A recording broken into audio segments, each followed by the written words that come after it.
Depression یا دس از a part of the پرائمی گائنی. زیادہ تر یہ پرائمی گائنی میں ہوتا ہے.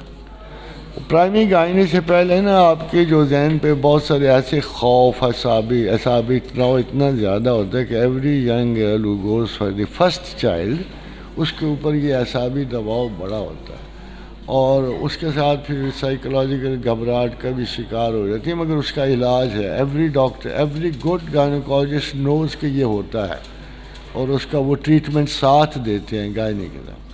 پھر بعض اوقات یہ اس وقت ہوتا ہے جب وہ یہ فیل کرتے ہیں کہ ہم اب پروڈکشن کے قابل نہیں رہے.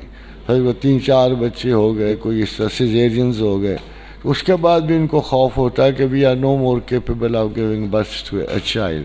پھر اس وقت جو بچہ ہوتا ہے اس میں وہ دشواری اور خوف محسوس کرتی ہیں اور بہت ڈرتی ہیں. یہ دونوں طرف ہوتا ہے. مگر نارملی پرائمی گائنی کے بعد یعنی فرسٹ چائلڈ برتھ کے بعد یہ خوف محسوس نہیں ہوتا اور بڑے ہلکے پھلکے انداز میں ماشاءاللہ بچے پیدا ہو جاتے ہیں.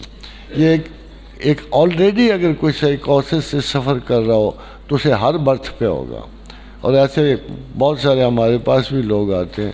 مگر اصولاً اگر کوئی یہ خوف واقعہ ہوتا ہے تو پرائمی میں ہوتا ہے, فرسٹ برتھ چائلڈ میں ہوتا ہے. اس کے لیے تسبیح بھی پوچھیں. ہاں یہی نا ربی علی کل شیء حفیظ. بس اگر یہ پڑھتے رہو تو بڑے آرام سے. میں سب کو یہی تصویر دیتا ہوں, ان ربی علی کل شیء حفیظ.